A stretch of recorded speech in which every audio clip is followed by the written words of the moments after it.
बिस्मिल्लाहिर्रहमानिर्रहीम। सऊदी अरब और पाकिस्तान के माबैन होने वाले दिफाई मुआहदे को पाकिस्तान तहरीक इंसाफ ने भी खुश आइंद करार दिया है। अपने ट्विटर पैगाम में, एक्स पर अपने पैगाम में शेख वकास अकरम, जो कि पार्टी के मरकजी सेक्रेटरी इत्तलात हैं, उन्होंने इसे एक मस्बत पेशरफ्त भी करार दिया और साथ ही ये भी कहा कि इमरान खान साहब उम्मत मुस्लिमा के इत्तेहाद के कायल रहे हैं। लेकिन साबिक वज़ीर इत्तलात फवाद चौधरी साहब ने भी अपना जो ट्वीट किया उस पर उन्होंने तनकीद की है कि तहरीक इंसाफ ने बिलाखिर जो है सऊदी अरब और पाकिस्तान के माबैन मुआहदे पर अपना रद्दमल दे ही दिया। लेकिन इमरान खान साहब की जो कोशिशें हैं उसका जिक्र भी होना चाहिए था, या शायद इनको मालूम नहीं है या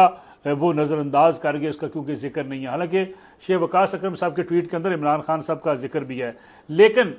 सबसे जो अहम डिस्कशन हो रही है, ये बात की जा रही है, वो ये कही जा रही है कि इमरान खान साहब का एक्स जो है वो क्यों खामोश है। क्योंकि कई रोज़ से इमरान खान साहब पर यह तनकीद है और एक सीनियर साफ़ी इकरारुल हसन मुसलसल सोशल मीडिया पर ये तनकीद कर रहे हैं कि इमरान खान साहब ने इसराइल की मज़म्मत के हवाले से और फ़लस्तीन के हक़ में ट्वीट नहीं किया। वो हर मामले पर ट्वीट करते हैं, अपनी पाकिस्तान की इस्टेब्लिशमेंट के ख़िलाफ़ उनका ट्वीट आता है, सियासी मामलात पर उनका ट्वीट आता है और हर मौजू पे वो कोई ना कोई अपना ट्वीट करते रहते हैं। और एक ही रोज़ कबल जब ये मुआहदा हुआ उससे एक दिन पहले ही उन्होंने पाकिस्तान के army chief field marshal Syed Asim Munir के ख़िलाफ़ ये ट्वीट किया, जो कि इस पूरे मुआहदे के हवाले से जिनकी कोशिशें, भरपूर कोशिशें शामिल थी कि पाकिस्तान और सऊदी अरब के माबैन कुछ दिफाई मुआहदा हो जाए। और उन्होंने फ़ौजी डिप्लोमेसी का जिसका आगाज़ किया था, अमेरिका, चीन और सऊदी अरब के माबैन मुसलसल उन्होंने विजिट्स भी किए और बिल आखिर हुकूमत पाकिस्तान और सऊदी हुकूमत के माबैन ये मुआहदा तय पा गया। लेकिन इस पर इमरान खान साहब की तरफ से खामोशी पे भी कई सवालात उठाए जा रहे हैं और साथ ये भी कहा जा रहा है कि जो फॉलोअर्स हैं, ख़ास तौर पे इमरान खान साहब के सोशल मीडिया एक्टिविस्ट, उन्होंने भी तनकीद करना शुरू की है सऊदी अरब और पाकिस्तान के इस मुआहदे पर। हालांकि तमाम सियासी जमातों को अपने इख्तलाफात को साइड पर रख के मुल्क की दिफा के लिए ऐसे मुआहदे पर खुशी का इजहार करना चाहिए, क्योंकि देखा जाए तो पूरी दुनिया में इस वक्त पाकिस्तान के इस मुआहदे के बाद पाकिस्तान को भरपूर पजीराई मिल रही है और ख़ास तौर पर मार्का हक में हिंदुस्तान को शिकस्त देने के बाद जिस तरीके से सफारती सतह पर पाकिस्तान को कामयाबी हासिल हुई उसकी माजी में नज़ीर नहीं मिलती है।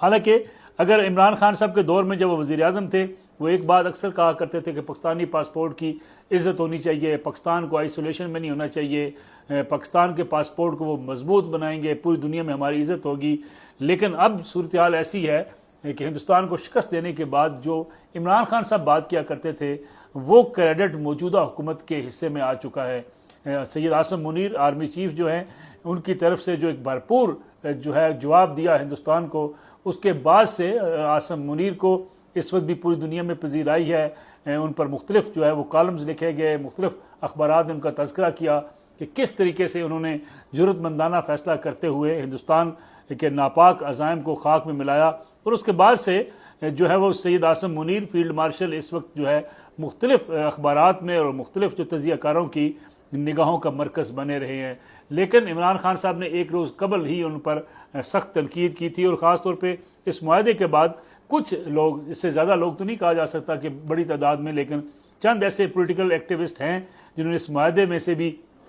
कीड़े निकालने शुरू किए हुए हैं। इस पर भी तनकीद की जा रही है और साथ ही साथ जो है वो तनकीद का निशाना मौजूदा हुकूमत को भी बनाया जा रहा है। लेकिन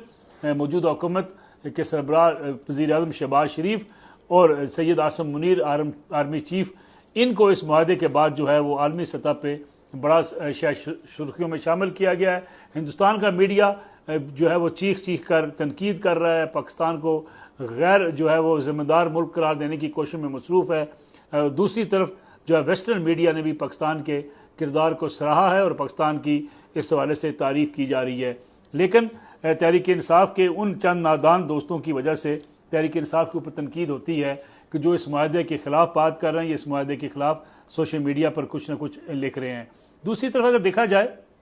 अमेरिकी प्रेसिडेंट का दौरा है बरतानिया बड़ा इंपॉर्टेंट था, जहाँ उन्होंने उसके बाद चीनी प्रेसिडेंट से बात भी की है। साथ ही साथ उन्होंने एक बात ये कही है कि अफ़गानिस्तान में जो बग्राम एयरपोर्ट है उसको वापस लेने की वो कोशिश करेंगे, जिसके बाद से इस रीजन के आने वाले दिनों के जो हालात हैं, ये जो पॉलिसी है, उस पर अब लोगों की बड़ी गहरी निगाहें होंगी। क्योंकि अगर अफ़गानिस्तान के अंदर बग्राम एयर बेस को वापस लेने की अमेरिका कोशिश करता है, तालिबान का रद्दअमल क्या होगा, क्योंकि बाद लोग ये समझते हैं कि शायद तालिबान के साथ कोई म्यूचुअल अंडरस्टैंडिंग हो जाए जिसके नतीजे में अमेरिकी जो एयरपोर्ट का या उस बेस का कंट्रोल संभाल लें। लेकिन साथ ये कहना अमेरिकी प्रेसिडेंट की तरफ से कि चीन के जो न्यूक्लियर जो है वो एसेट्स हैं उनके हवाले से बड़ा करीब तरीन ये जो है मुकाम तस्वर किया जाता है। दूसरी तरफ डोनाल्ड ट्रंप चीन का दौरा करने भी जा रहे हैं। इन हालात में इस रीजन की जो पॉलिटिक्स है अब उस पर बड़ी दुनिया की गहरी निगाहें होंगी। क्या अफगानिस्तान के अंदर अमेरिका मुदाखलत करेगा? अगर मुदाखलत करेगा तो फिर उस वक्त जो है वो पाकिस्तान का किरदार क्या होगा? फिर ग्रेटर इसराइल की जो बात की जाती थी, क्या ग्रेटर इसराइल का ख्वाब अब रुक गया है? क्योंकि पाकिस्तान और सऊदी अरब के माबैन इस मुआहदे के बाद दोनों मुल्क एक भरपूर दिफाई सलाहियत के हामिल हो चुके हैं। और ये भी कहा जा रहा है कि पाकिस्तान के साथ मजीद कुछ मुआशी एग्रीमेंट्स भी होने के इम्कान हैं, जिसके नतीजे में पाकिस्तान को जो है वो पाकिस्तान से बहुत से लोग लाखों की तादाद में जो है वो सऊदी अरब जॉब्स के सिलसिले में जॉब्स ऑफ़र की जाएंगी। वो जॉब्स के लिए वहाँ पे जा सकते हैं और पाकिस्तान को ये मौके मुयसर आएंगे कि वो अपनी मैशत को बेहतर करने के लिए सऊदी अरब के तावन से अपने मामलात को बेहतर कर सके। गोया एक तरफ पाकिस्तान का ये दिफाई मुआहदा और दूसरी तरफ मुआशी हालात की बेहतरी के लिए जो इक़दाम उठाए जा रहे हैं उससे पाकिस्तानियों का खातिर खा फ़ायदा हो सकता है।